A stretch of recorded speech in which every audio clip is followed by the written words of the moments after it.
Hey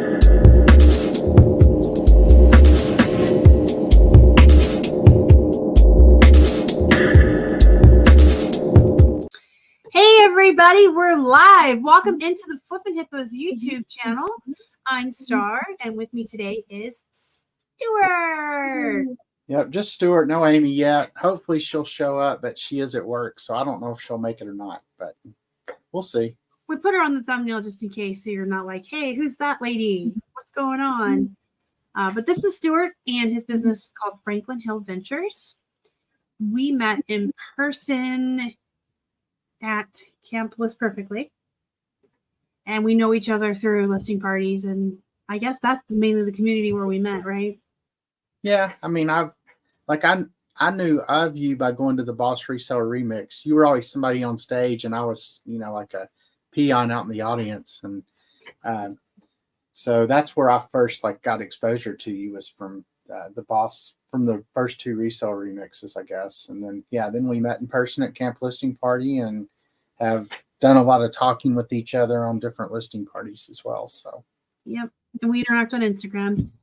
Instagram's a really great place for the reselling community. I love Instagram. What else was I going to say? Oh, and I met Amy, and she likes to read, but she listens to audiobooks. So we got into a conversation about that, because you tell her that that's not really reading, and I'm saying, well, it counts. It's a book. She was actually reading a book the other day. So, wow. I mean, it was, on the Kindle, but she was actually reading something. So, no, I do give her a hard time, but I know listening is, she's able to do stuff while she reads. So, yeah, I find that people that do the audiobooks read more books in a year than I can read.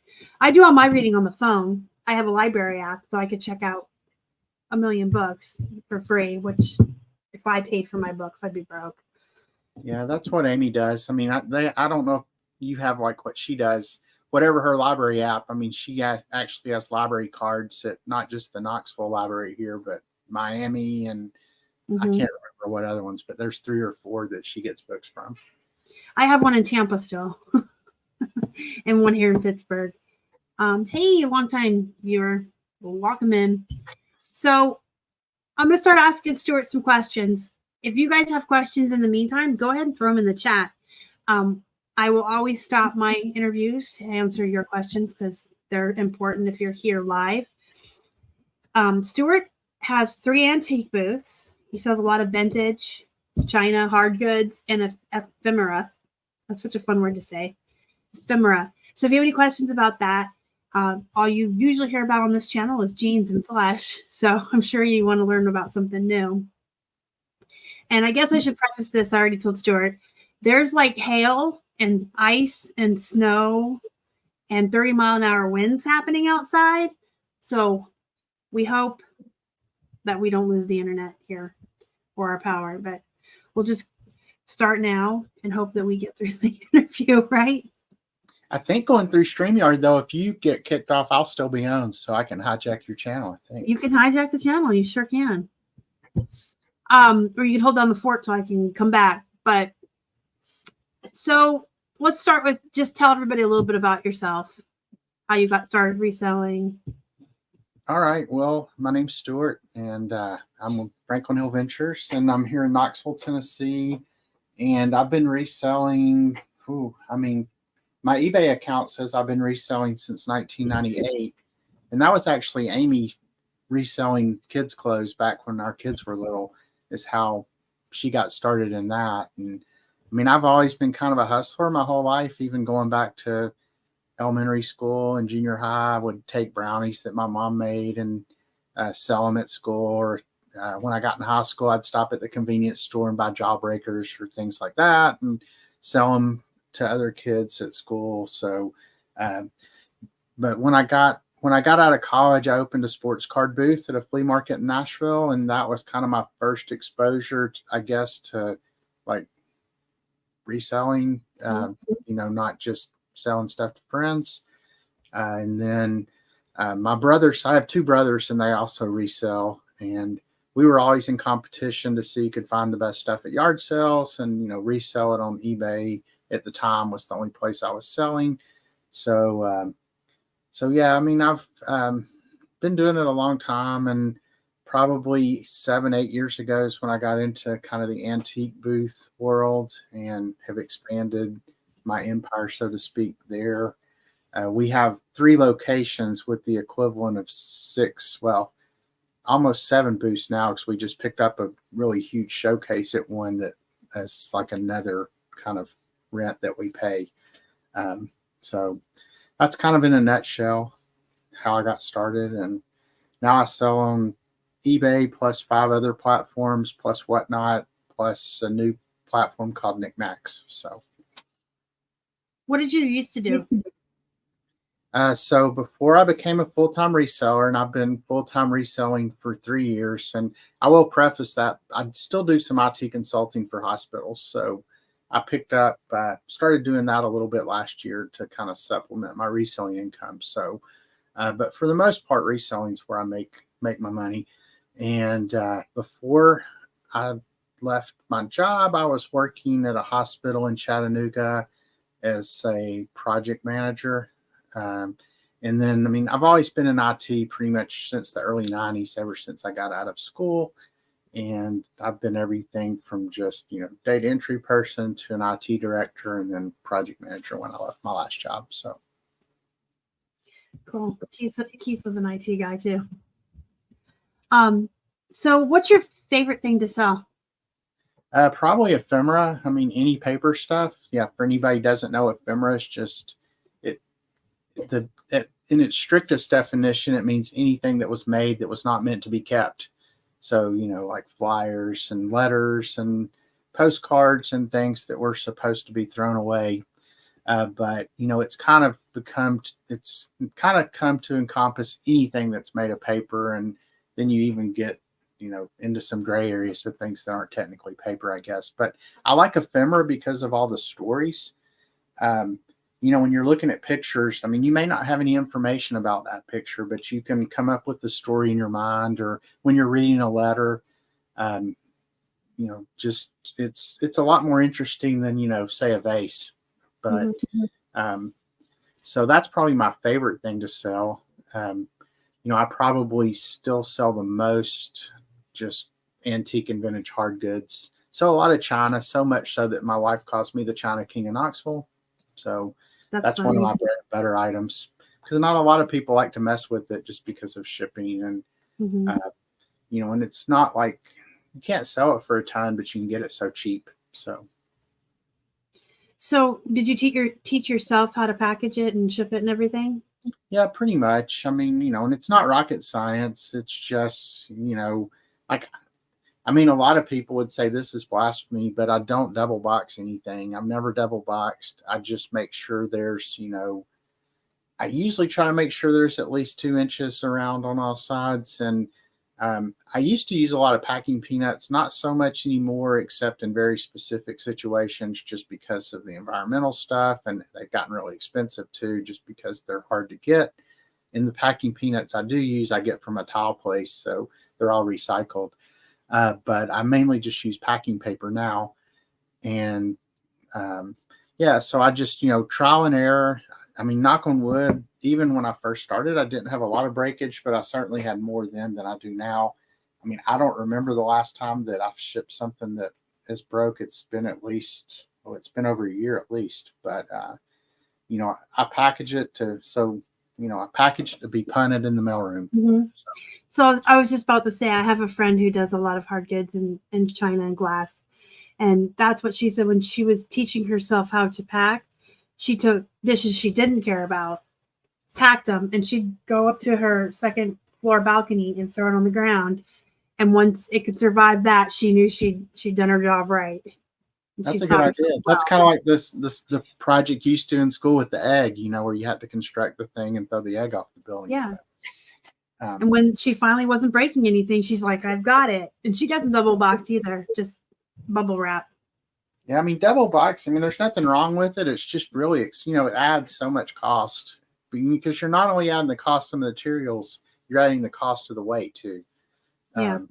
And as everybody knows, weight, especially if you're shipping, from, like, I'm in Tennessee, so anything that goes west of the Mississippi is potentially very expensive once you get over 3-4 pounds. So, anything you can do to keep the weight down is great. So you said you sell on eBay and 5 other platforms? Yeah, so I sell on, like the static listing platforms I sell on would be eBay, Etsy, Mercari, Poshmark, Depop, and Facebook Marketplace. And then I do live selling on Whatnot. And then, I also like sell on the marketplace on Whatnot. And then I sell on Knickknacks, which if anybody's familiar with Crazy Lamp Lady, that's a platform she started on District, which you can think of District as like a shopping mall. And then anybody can like create their own marketplace within District. And Jocelyn created one called Knickknacks, and I applied to sell there and got accepted, and then just had my onboarding for live selling last week, and I've got my first show next week. So real excited about that. I'm curious to see how it'll compare to my Whatnot experience. So I'm going to put the link in there if you guys want to check out his first district auction. There you go. And you use List Perfectly for all your cross posting and inventory management, right? Yep. Me too. That was a plug. I love List Perfectly.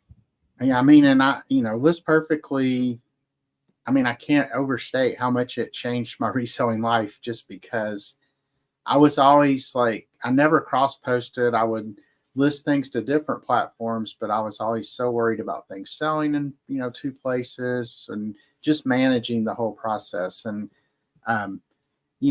List Perfectly is certainly not a magic bullet, because there's still work you have to do. And I mean, but it definitely makes it a whole lot easier to cross post and manage that whole process. I mean, it's like a tool. It doesn't do all your work for you. I wished it did, but it does about 98% of it though. You're right. I mean, it does do a lot of the work as far as if you put in a good title and description when you cross post from List Perfectly. I guess that's the other platform's AI, but a lot of your stuff will get filled in for you. And you can take your pictures right in your phone, right into the catalog. I mean, I think it just cuts down on so much work and time. Well, yeah, and the List Perfectly catalog is what really saves so much time, like you said. I mean, the ability to have one central repository and use your phone. You don't have to like take pictures, save them somewhere, then take the time to upload them to your computer through however method you did it. And, it's just, you take them, they're already in there, and then you go to your computer and they're there. So, and if you have good templates, you're already halfway there. And I cannot stress how good their background remover is. So I watch true crime while I list or while I take photos. And every single one of my plushies is sitting on a table, and you can see whatever true crime show behind them, and the background remover takes it all out. So I don't have to have any special setup. That's where I think I save a lot of time, because we used to drag out the setup with the paper and the lights. Don't do that anymore. Yeah. I mean, I still use my white box behind me here, but it's just right behind me. It does help with the background removal with the type of stuff I sell.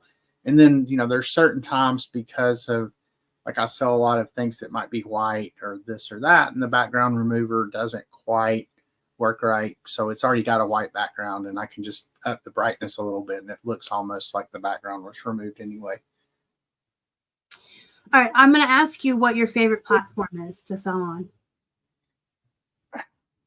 So from the traditional like sales platforms, it would still probably be eBay, just because I still sell by far the most there. Mm-hmm. And I mean, I'm just comfortable with eBay, and I definitely get the most traffic on my listings. As far as like favorite platform overall, I really like selling on Whatnot, just because of the social aspect. I like the live selling, but I mean, it's hit or miss sometimes, like how much you make in a show. It's so dependent on what audience you might have, and there's so much stuff out of your control. You don't know who else is on at the same time as you. And so, I mean, I do okay on Whatnot, but it's just can tend to be, kind of like this where eBay's, kind of rock solid. I know I'm going to do well there. So when you made the transition to do this full time, how did you get yourself set up for that? Did you prepare? Oh yeah, absolutely. I mean, it's something I've been thinking about for a long time. And, I was like cramming money into, it's kind of like a 401k, but it was one that you could get money out when you left the job. Mm-hmm. You didn't have to wait till you turned 59 and a half or whatever. I'm getting awfully close to that now though. But, so, I mean, I was putting like just tons of money into that so that when I left, I knew I would have like at least a year's worth of, salary, so to speak, to kind of fall back on. I mean, that was the main thing that I did. And then, just trying to get ramped up as far as even while I was working, trying to get my listings up to a point where I thought that they could, sustain full time. So that was a big part of it. I was fortunate. I know like one of the biggest stumbling blocks people have to going full time, stuff like insurance. And it's probably better now than it used to be because there are, there's group insurances you can get in. But I'm fortunate that Amy, since she's still full time, we're on her insurance. So insurance wasn't a concern. The biggest thing, and I wouldn't have thought of this when I was young, and I think what a lot of people, when they go full time, and I mean, there's some people who go full time and they reach a level, they're making so much money it probably doesn't matter, but when you're 20 something, I don't know that you really think about the future, and so the things you miss by not being part of a company, whether it's the ability to contribute to some kind of retirement plan and have the employee match stuff. And so I think the whole saving thing's the thing that's probably hardest to do while you're full-time reselling. I know that I'm guilty. Whatever money I have coming in, that's what I'm going to spend going out, and I don't necessarily think about, hey, I've got to put some of this aside for when I get old, can't do anything.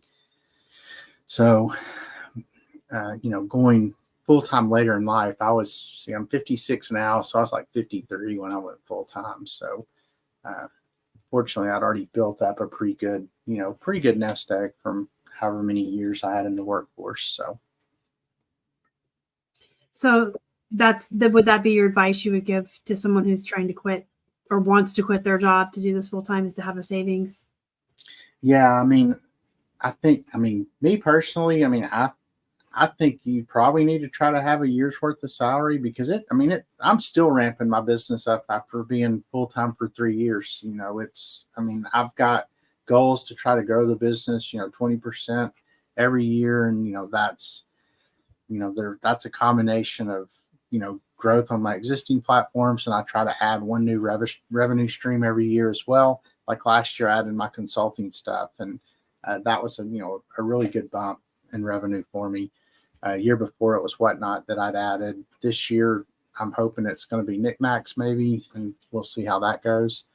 But yeah, just, I guess in general, it's just, make sure that you're forward looking.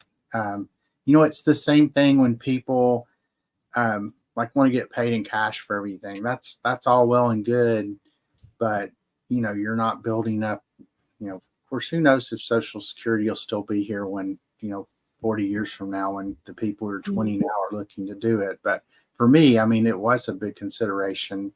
I contributed all those years, and, if you're getting paid cash and not reporting anything on taxes, then, you're not building up anything in that either. So, somehow you got to be saving money though, because you never know what life will deal you. You may, reselling, most anybody can do it. It's something that even with physical ailments and things of that nature, people can do. Mm-hmm. But there's definitely things that can happen to you that could keep you from doing it. So, yeah. Well, anything, you could just have a bad winter. Well, where I live, you could have an entire winter where you're stuck in the house and you got to order wholesale, so you have to change your whole business model. Or when COVID happened, anything can happen, like you said. And And speaking of Dave Ramsey, there's my friend who also likes Dave Ramsey. Hi, Mary. Mary went through his courses, and she actually got to meet him and do the debt-free scream. Oh, wow. Yeah, he was. She shouted me out while she was there. It was really cool. His office was right down from where I used to live in Nashville. And I mean, yeah. I like Dave Ramsey too. I mean, I don't know that I've gone as extreme as he would say in certain cases, but I mean, it's hard to argue in principle with what he says for sure. Yep. I always tell people, take what you like about him. You don't have to do everything. Yeah. But his basis of how to save money, how to pay down debt, how much money to have in your emergency fund, and his basics are really good. And I like his Instagram. If you guys don't follow him on Instagram, he does give like just really good tips and tricks on how to save money and how to budget. I think budgeting is something a lot of people struggle with too. Oh yeah. I mean, I know I do. I mean, it's so. Yeah. So do you have a process like streamlined from thrifting to listing? Or do you just kind of do whatever you feel like doing that day?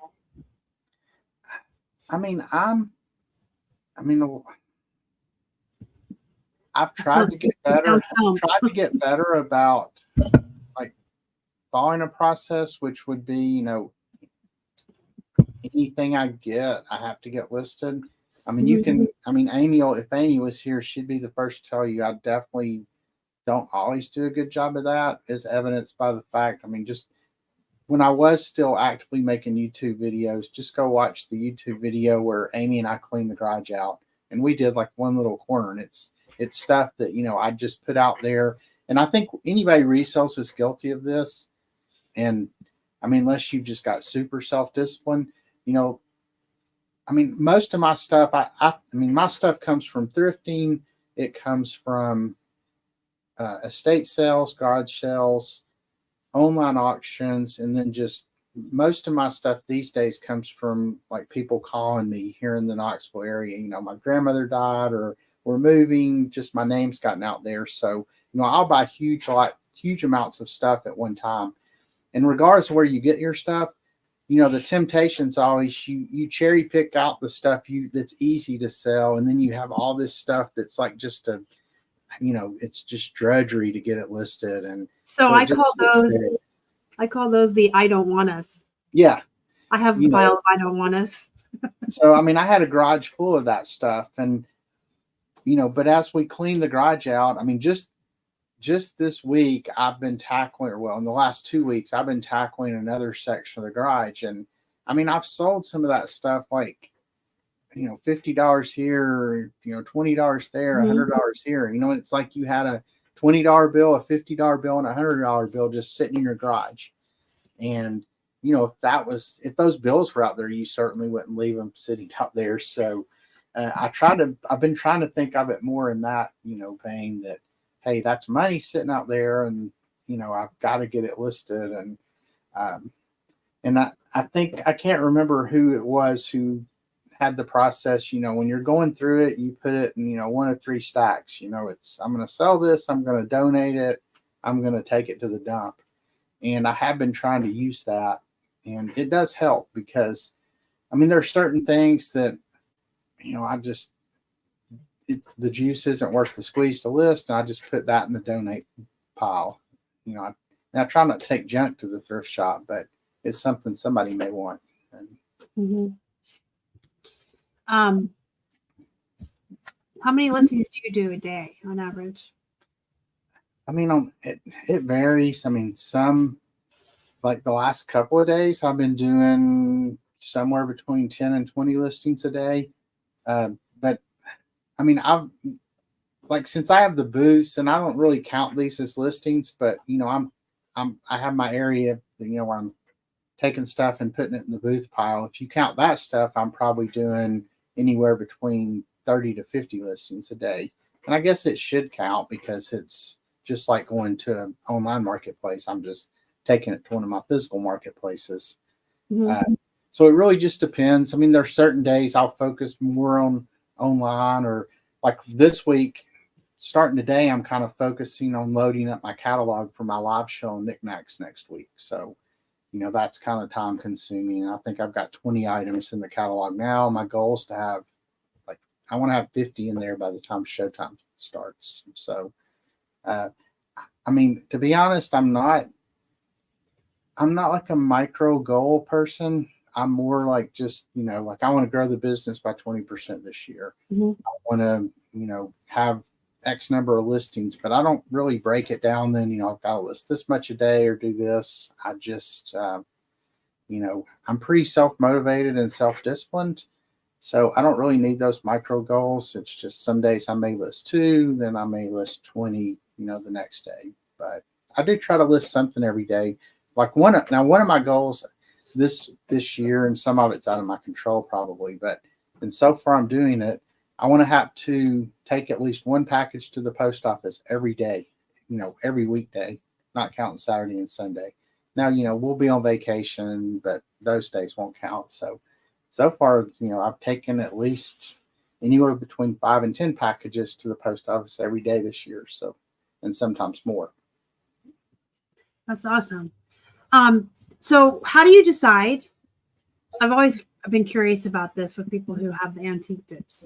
How do you decide whether it goes on your eBay and your other online platforms or if it goes to your booth?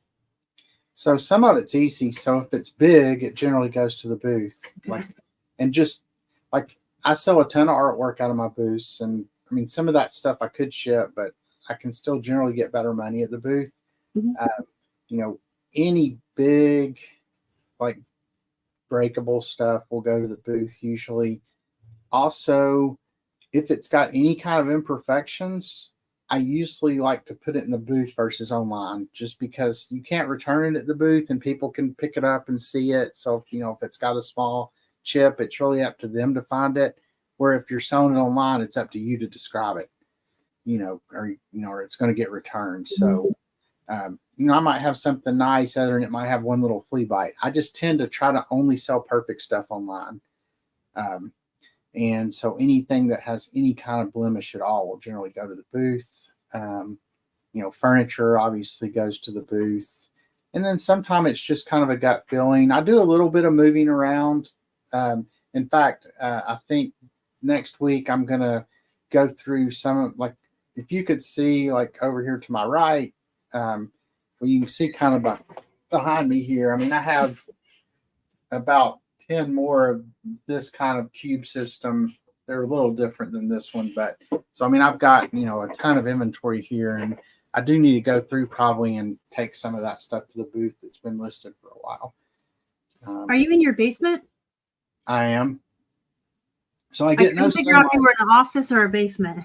Well, I'm in an office in the basement. So, I have no windows, no sunlight. It can be 2 a.m, 2 p.m. It's the same time of day to me.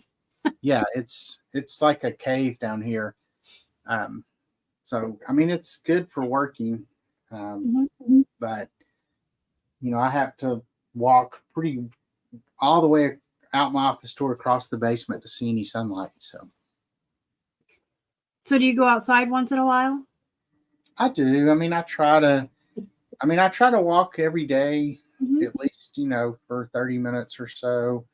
And I go upstairs to eat lunch, and then, I'm out and about. I try to go to the thrift shop usually every day, not so much because that's one of my main sourcing things. It's more just to get out of the house. And I'm kind of like Norm at the thrift shop I go to from Cheers. When I walk in the door, everybody's like, Stuart, because they all know me in there.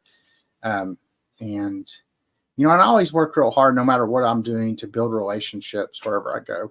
And and that's so important in reselling. That's probably one of the most important things in reselling is relationships. And that's how I get 90% of my sourcing these days, is through some kind of relationship I've built, whether it's just somebody's taken my business card at the booth and they've called me, or somebody I've met at the booth when I'm working there, or people at the thrift shop. This girl's gone, but for a while, the girl who stocked the shirts,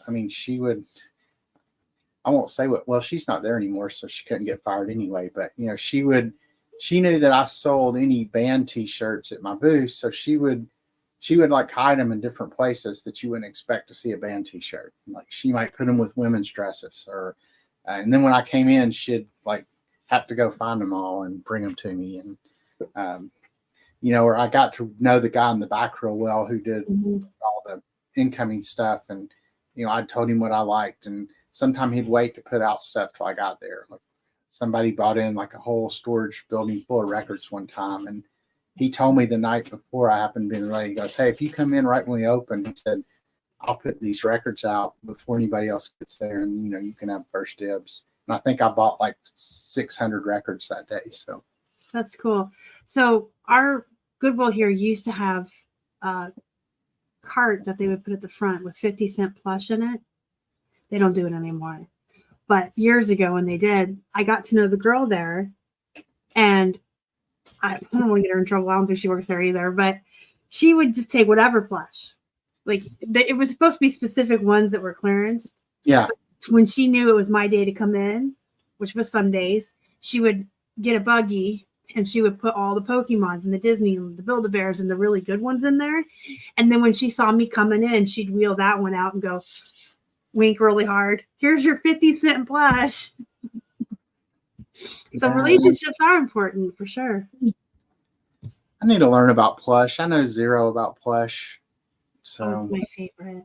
I just sold a 5 Nights at Freddy's exclusive for $300. I did get this little plush and a lot of stuff I bought the other day. A Snoopy chef, I guess. So he's cute. He needs to go out. He's got hearts on him. You can put Valentine's Day in his title. It doesn't have any tags or anything. It's torn off, so I don't know anything about it. But you can Google lens it with Liz perfectly. Do you use your actual address on your return label, or do you have a post office? I don't have a post office box, but I do have a box at the UPS store. And, and that's not so much. I mean, people can find your address if they want to. I mean, but I do use that as my return address more because that way I know if something gets returned or, I can use that address for certain things if I know I'm going to be gone so that I know that the package isn't sitting out in the rain or, just sitting on the porch. So, yeah, I use the UPS store, which the benefit to that is you get a suite number versus a P.O. box, so you can get FedEx, UPS, and Postal Service stuff, which I know if you just have a P.O. box, I don't know that you can get UPS or FedEx. So no, not technically, but there's a way around it. So instead of putting, like, I wouldn't put P.O. Box 95214, whatever mine is, I would put the street address of the actual post office, and then I could put suite 95214. So there is a sneak way around it. So will the post office accept it for you then when they deliver it that way? Mine does. I can't speak for, well, we're real blessed. We have a really nice, we've always actually been pretty lucky. I hear horror stories all the time. Everywhere we've lived, we've had really great people. We actually do postal pickup for our shipping every day. Yeah. And our mail girl, Sam, she's awesome. She'll ring the bell if she sees Amazon packages out there because they never let us know we have stuff. She'll be like, "Your stuff's out here." But Brian at the actual post office, he accepts stuff. So, but I mean, I have a relationship. It's back to that. I have a relationship with them. So when you take question then about post office, I mean, and I'm kind of the same way. I mean, they know me at the post office, and I've got really good. Our delivery guys good here, and then when I take stuff, I don't have to like wait in line. I can just put it on the counter. I don't necessarily get it scanned. But that was my question. So, do you always get your stuff scanned when you drop it off, or we just always do the pickup? Okay, so what she usually does, we have an arrangement with her. So we leave our stuff all out in an IKEA bag because we're volume sellers, so we always have a lot. She takes the whole IKEA bag with her. And when she gets back to the post office, you can see when they start checking them in, but they do ding them in there. And the next day she brings the IKEA bag back and takes the next, and just switches them out every day. We were printing the bulk scan sheet for her for eBay, but she said not. She's like, don't worry about it because you have so many from Poshmark and Macari and everywhere else. She's like, I just take them back, and her and the guy up there scan them together. So, we've only had one time. I was so mad too. So she had a day off. We had a sub, and I had friends here visiting from out of town, so I was gone all day. I got home at 8:00 at night, and there's 2 big IKEA bags with 50 packages in them because it was a Monday. I had to go all over town and finally end up at the airport to find a place to check them in because we have same-day shipping, and I don't think anybody can survive 50 defects on their account. But yeah, just the one time we've ever had a problem, but it was because we had I see a dog. We had a sub, and I guess they didn't want to do the job. I don't know. But they would have had to step over them to get to our mailbox, which is the most frustrating part.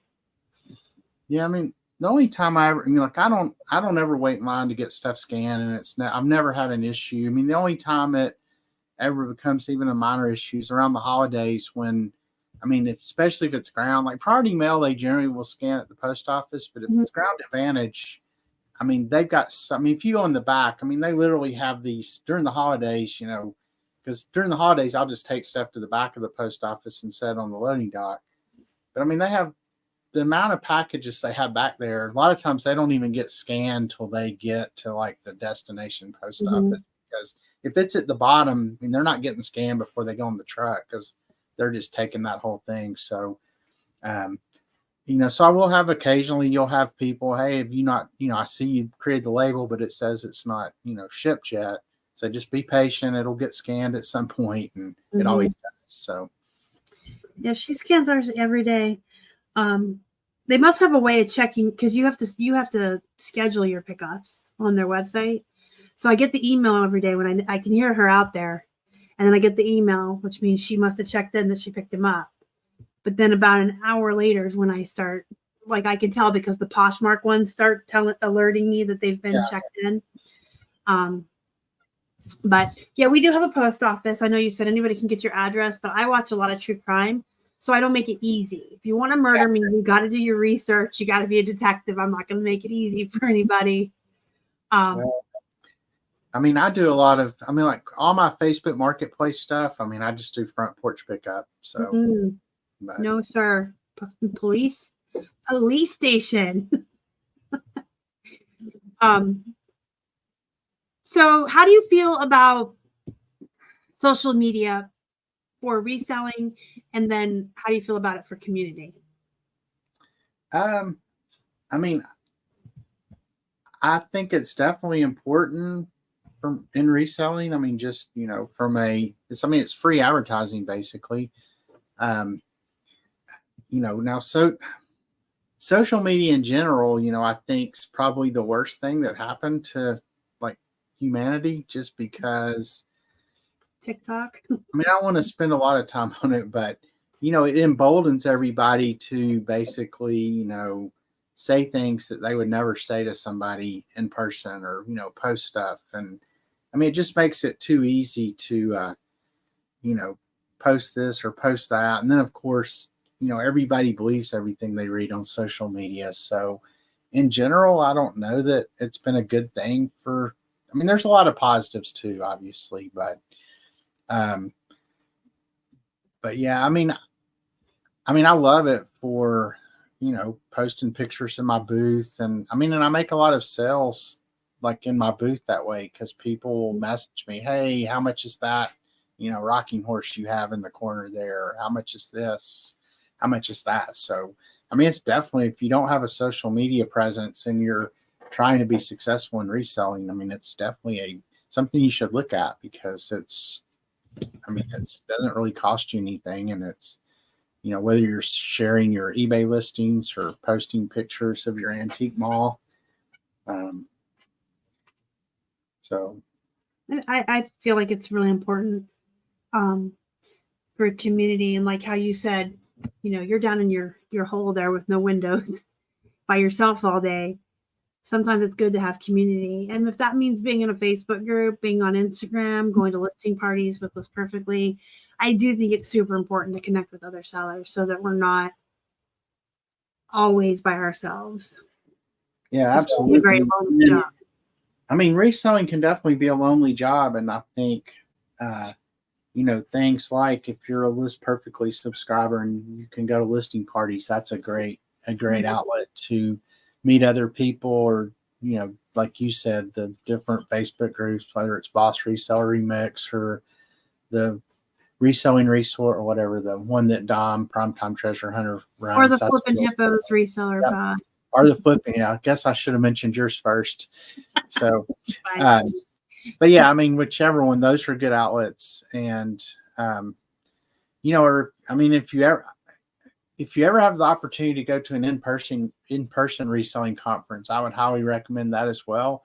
It's one of those that if you sit there and you're trying to figure out what your monetary return is, it's probably, it's hard to quantify the benefits you get. And I know when I went to the very first Boxery Reseller Remix, I mean, I had just gone full-time, and I mean, I ended up winning a ticket to go. So, I mean, my ticket was paid for, but I still had to pay for a hotel and pay for a flight. So, still spending $1,500 or whatever I ended up spending, plus food, plus gambling, since I was in Vegas. But, so I was kind of hesitant. Do I go? Do I not go? I mean, I've just started full-time reselling. That's a whole week away from my business. But it was the best thing I ever did. I met so many people, and I still keep, that's where I first had exposure to you, Katie, Vicky, all those people, and just the friends. I still keep up with people I met at that very first one, and then the second one. And it's not even so much just the speakers are good and the programs are good, and you do learn stuff from that, but it's really just talking to everybody and learning that there's other people out there like you is what's, so good about it. Yeah. And so I want to take just a second to remind everyone that you don't have to wait till there's a big event that you have to buy tickets and fly and pay for a hotel. There are local in-person seller meetups that eBay sponsors all over the country. In fact, I'm a chapter leader here in Pittsburgh. And all you have to do is go to the ebay.com and go to their seller community page. And you can do a search for your zip code or your city. And you can find a local one. And most major cities do have one. And if they don't, you can start one. That's how I ended up starting one. Because my friend Cheryl, Yaya, has one in Tampa. And I had just moved away. And I'm like, oh, I'm going somewhere now that doesn't have one. So I started one. But they are eBay sponsored. So you can find them on the eBay seller community website. They do send me swag, and they send all the chapter leaders swag to give away. So there's a small bribe to go. You can get free stuff. But yeah, so you can go to these, and most of these are held in restaurants. So you can just get a cup of coffee. You can get food. You can spend money if you want, but you don't have to buy a ticket and fly somewhere and stay in a hotel. You can go to these. Most of them hold them once a month, and you get to go in your own city and meet other resellers in your area. And we sometimes go thrifting together. I know other groups do too. Katie and Vicky's Vegas group goes thrifting. Teresa's group in Arizona does, I believe. But the friendships that you can make, even if you're reclusive like me and you only want to go out once a month you got friends to talk business with, to learn from, to soundboard off of. And I've learned a lot from just being around other sellers. So I wanted to pump that out there because I know that a lot of people don't know that those exist, and they do. I love that social media helps me keep from being so isolated as a caregiver for my mom with Alzheimer's. I don't get out unless the home health aide. Yeah. That compounds it a little bit. It can be very lonely. I fortunately have Keith, but we also have to have a healthy relationship, so we can't be up each other's butts all day. So I have my office. He has his office. We meet for lunch. We meet for dinner. And then we do stuff together. So it's not like I don't know. I think people think we're in the same office all day talking. I'm in here recording and doing social media stuff. He's down there. So I hang with my peeps and list perfectly. Yeah, Right. that's awesome that y'all found such, that it sounds like y'all's strengths and weaknesses match up really well together as far as what you're good at and what he's good at. And, and you're very successful as a team. Yeah, he's definitely literal, computer, math, and I'm more creative and outgoing, and I'm the writer and the creator, I guess. Yeah, he sounds like me. I mean, that's Amy's definitely the creative one in our relationship. And I mean, sometimes I think I'm creative, but I'm not really that creative. I'm definitely more of like an analytic type of person. And, it's either this way or that way. Not a lot of gray areas. So I do agree that you can hit your highest peak when you're alone because you can focus and work harder without distractions. But I also, as a hermit and a reclusive, I don't think it's good to be alone all the time. We really, in the winter, order our groceries. We order wholesale all of our inventory, and we don't leave the house because we don't like cold. But I do venture out once or twice a year to these events. I do go out once a month to my event. Now Keith doesn't really, he has social anxiety, so he doesn't go to any of these, but he has relationships with his uncle and his grandparents and his family, and he goes and does things with them. So even if you're a hermit and you're reclusive, if you have social anxiety, if you don't like people, I cannot stress how important I think it is, coming from a person who used to work in the healthcare field, that you find someone that you can socialize with sometimes, because it is not healthy to always be alone.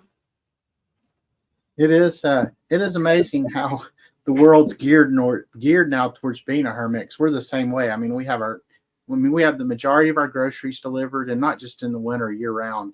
Although Amy's more like, since she's working, she loves having the grocery delivered. I love going to the grocery store, and I'm a walk up and down every aisle kind of guy, because you never know what you might see. But I mean, it's just like yesterday, I'd been going to Walmart to get like certain things, and then Amy like has the Walmart, it's like Amazon Prime, but it's whatever Walmart is, and so it's free same day. Walmart Plus. Yeah, and it's free same day delivery on everything. So I needed some packing paper, and I haven't found anywhere cheaper, including like Amazon or Granger, anywhere that I can get the certain packing paper I use. And so I had 1,000 sheets delivered to me like within 2 hours of making the order. So yeah, you never have to leave your house anymore. Yeah, and even if you don't have Walmart Plus, it's $12 a month, and you get Paramount with it as well. But even if you don't have that, you can order Walmart delivery to your house with a $10 minimum with no subscription. Because before we had the subscription, I remember we needed something, and I'm like, oh, there's a minimum, and he's like, well, we're low on laundry detergent, and we were just like throwing stuff on there to hit the minimum. But this world is very, very much scared. I had Doug on here from List Perfectly a couple weeks ago, and he said in California they can even have the liquor delivered and everything. So you can order your wine, your inventory, your groceries. Like, you never have to leave your house in California. Yeah, I think we can have wine and beer delivered here. You just have to show your ID, I think, when they bring it. So, okay, at least you're going out to meet somebody every couple of months. So we're closing in on an hour, and there are 3 questions that I have to ask you, because these are my 3 favorite questions to ask everybody that comes on the show. All right, I'm ready. All right. So, you know how people accuse resellers of stealing from the poor and being sleazy and awful people. What's your take on that? I mean, I think it's a bad take. I mean, I guess there's certain things, maybe there's a fine line. Like if you're, well, I don't know. I can't even think of a good example. I mean, to be honest, most things that me dealing with what I deal in, it's all, I don't deal in any necessities. I mean, everything I'm doing, antique, vintage, hard goods, whether it's figurines, china, flatware, that kind of stuff. I mean, that's definitely a luxury item. So, I mean, nothing I buy is, any kind of need. But I mean, there's so much stuff out there, whether it's clothes or toys. Thanks I mean, for there's coming. nothing. Yeah. I mean, and luckily I don't run into that kind of attitude. Like, I don't run into that type of attitude really around here. I mean, none of the thrift shops I go to, the thrift shop staff, owners, none of them, so, they know I'm a reseller and they've always treated me very well. So yeah, I think it's a bad take, and I don't think that's what resellers do. Now, I guess I can see the argument if you're going and buying, all 37 of, some new toy they have that, and then gouging people. But on the flip side of that, I mean, it's, that's not a necessity. I mean, it's a toy. Nobody has to have that. And oh my gosh, you know how many times a year I hear, you ruined my kid's Christmas.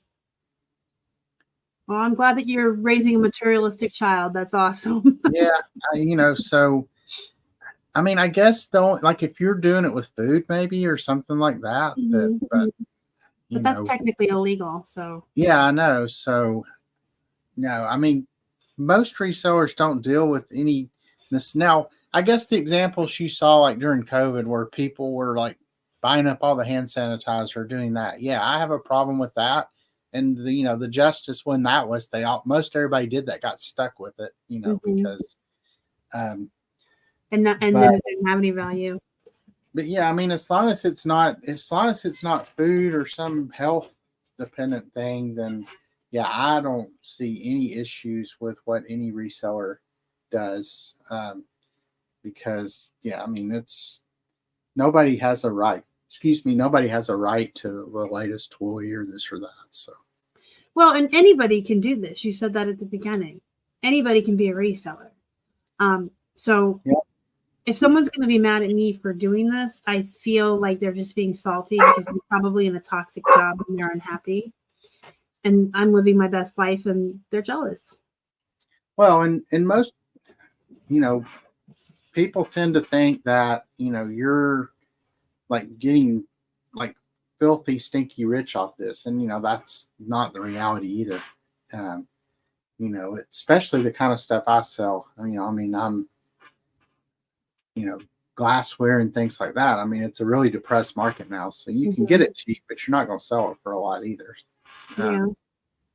So I saw this post in a Facebook group, not mine, because people in my group don't fight. My group's a very positive place by design. But in one of the more toxic groups, I saw a post about the Stanley Cups, the pink ones.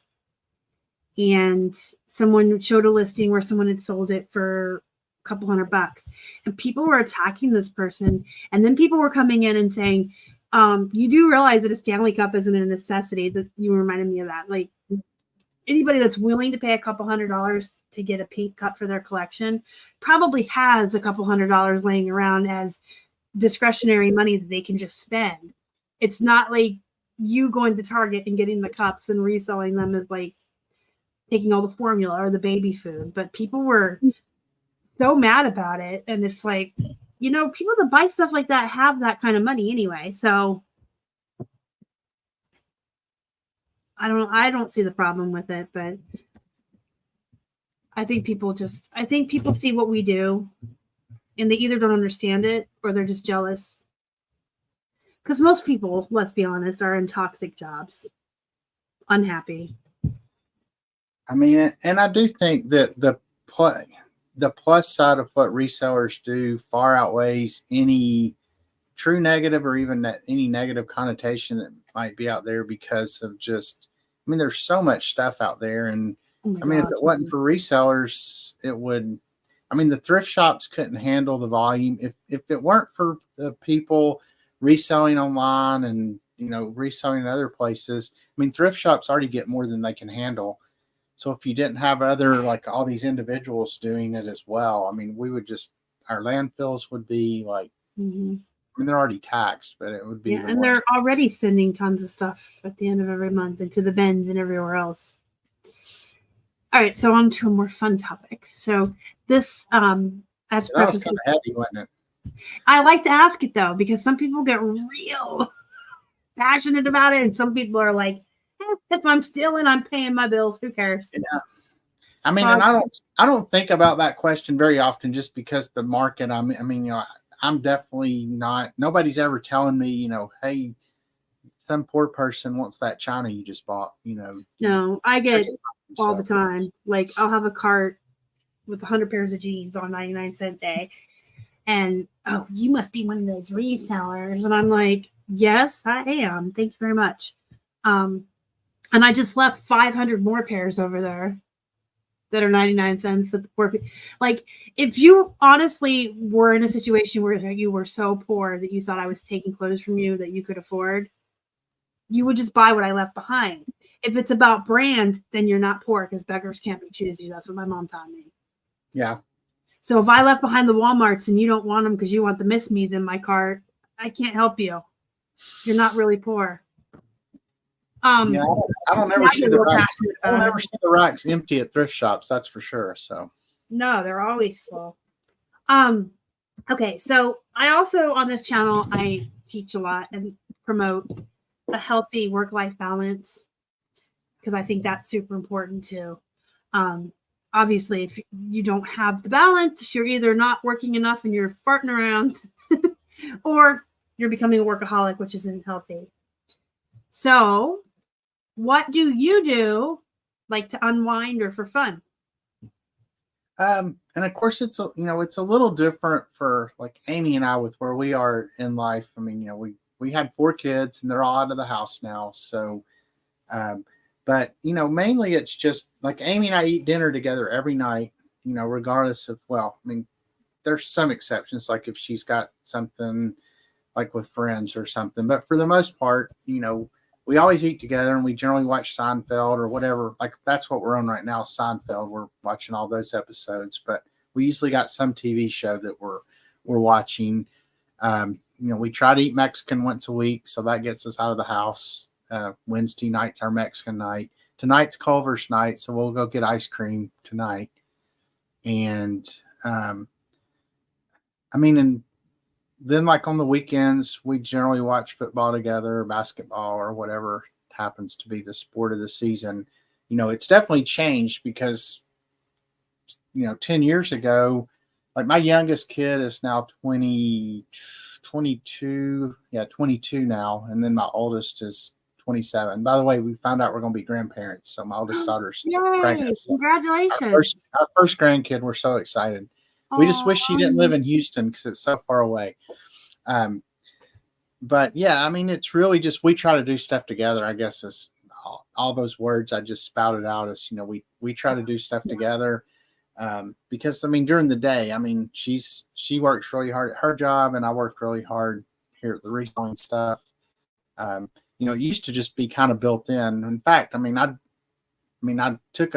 I did reselling, but when the kids were, you know, at the age, they were all doing travel sports. So, you know, we were gone every weekend and there really wasn't an opportunity to do a lot of reselling. So yeah, V Porta, they live in Spring. So they're just outside of Houston. We're trying to get them to move back over here. So, and I mean, they do want to move. They don't particularly like Houston. Yeah. But they're not going to move back to Knoxville, I don't think. But hopefully they'll either move to like Nashville, Atlanta, Charleston, somewhere that's a lot closer than Houston is. All right. So I have a comment. First of all, I think you guys are super cute. You guys are a lot like me and Keith. We're very routine people. So we do certain things, certain nights together. We have a pizza night, movie night. And that's super important too. But how's the Mexican food in Tennessee? It's good. I mean, I think Mexican food is pretty universally good everywhere because there's the Hispanic I mean, I think it is just because the Hispanic come to Pittsburgh and try it. Everywhere is always, you know, pretty high now. And we always judge like how many Hispanic people are eating there, you know, when we go. And like there's one we go to where nobody speaks English who works there. So that's probably pretty good. But Now there's a lot of good. We have like 3 that we rotate between. Like we go to one 3 times a month, and then we'll like kind of have a wild card that we'll go to that 4th time of the month. So I was born and raised in Arizona. I must just be a Mexican food snob. yeah, I mean I can see that. That's because I'm sure that I'm sure that it's kind of like Chinese food. I think they probably dumb down the food, for lack of a better term, to make it, more appealing to Americanized it. Americans. And Yeah. like, we're not eating the La Lingua tacos, the tongue tacos, like when we go to the Mexican restaurant for sure. So. Oh, well, I'm not going to eat those. No. I have a lot of hang-ups with food, though. So the last question I'm going to ask you then, what are you doing this weekend? What are we doing this weekend? I'm not working. So I work at my antique mall, or my antique. I work at the antique mall where I have one of my antique booths once a month or twice a month, usually a Saturday and a Sunday. So to be honest, I don't know what we're doing this weekend. We don't really have any plans. I know Tennessee plays basketball tomorrow, so we'll watch that most likely. We'll probably go to the booths. Like we usually go to the booths, and because like here's our talking about creative and non-creative. So yeah, I love taco salad. So but yeah, tonight's ice cream night, so we're going to Culver's, so definitely be getting frozen custard tonight. Yummy. So when we go to the booth, like I spend all week, or we don't even go every weekend, so I spend 2-3 weeks, whatever, like just going to the booth and like throwing stuff everywhere. Jacking it up. Then Amy goes out there and makes it look good. So, creatively arranges it. That's funny. So we're actually having Mexican here tonight, but I made it. I love to cook. I don't know if you know that. I love to cook. And I took some leftover roast and put green chilies, black beans, and corn and taco seasoning. And I home make my taco seasoning. I don't use the crap out of the envelope. Yeah. And I made a whole pan of enchiladas, and they were really good, but I had leftover meat. So I made burritos and grilled them in the pan so they were brown. And I don't know how to cook small. So this will be the second night of the burritos. The enchiladas are gone. Got to finish the burritos. I think we're having breakfast casserole tonight. So it's like breakfast for dinner. I think we do that sometimes too. Sausage and biscuits and egg. I don't know what all be in it, but Amy's a good cook, though. She cooks pretty much every meal that we're at home. Occasionally I'll cook, and by cook I mean I'll order something before she gets home, so it's here when she gets home. But yeah, Keith's not allowed. Like if he's even like, I'm going to make ramen, I'm like, don't you go in my kitchen and boil that water. Get out. Now, like my contribution, I'm really good at smoking meat, so. Usually twice a year, Thanksgiving, and then one other time I'll smoke a brisket, a couple of pork shoulders, sausage, chicken. I'm so hungry. And then we eat whatever we eat, and then we freeze the rest. So then we eat on it. Like I just had Amy made chili last night, then I took some pork out of the freezer and put pork in my chili for lunch today. That sounds so good. So I do all the cooking around here. He cleans up, so it's fair. He loads the dishwasher and wipes all the counters and stuff. And I'm a good cook too, if I say so myself. But I was taught by my grandma, so I'm allowed to say that because I had a good teacher, right? And I agree with Swimmer. Culver's has really good frozen custard, but I'm wondering so do you remember like when frozen yogurt was all the fad? When it was Froyo? Yeah, and there were literally so here in Knoxville, we had Sweet Frogs, we had Minchies, we had like TCBY, the original one. We had, I don't know, there were like 6 or 7 different chains of yogurt shops. I think there's one left open now because there were so many. So now custard's kind of like that. We've got Culver's, we've got Andy's, we have Freddy's. They're all like people's first names, but yeah. So all these custard shops are opening. So now I'm wondering if it's going to be a year from now, if all of them will be shutting down whatever the next frozen concoction that comes out is. So. I don't reckon I've ever had frozen custard. it's basically soft serve ice cream, but it's a little richer, I guess. It has to do with like the egg content, I believe. But I'm gonna write this down because I'm gonna try to find some. But yeah, Culver's is really, really good. I don't think we have those. We might, and I just don't know. We used to go to Cold Stone once a year. So because we hate filing our taxes. Oh. So whenever we get done with our taxes, that's our reward. When they're done and they're sent away, we get to go have Cold Stone. See, there's your other. I remember. So you had Cold Stone, you had Marble Slab, you had Maggie Moo's. You can tell I'm kind of a little bit of an ice cream connoisseur. Yeah. But, so you had the whole like roll the ice cream out on whatever kind of slab it was. So that was big for a while. That was kind of the ice cream thing. Yeah. But I still like the classics. Like we go to Dairy Queen occasionally. They've been around a long time, and we have a Baskin Robbins right up the road here. Oh yeah, and the Baskin Robbins is good too. Peanut butter and chocolate ice cream at Baskin Robbins is my favorite. I like the blueberry milkshake.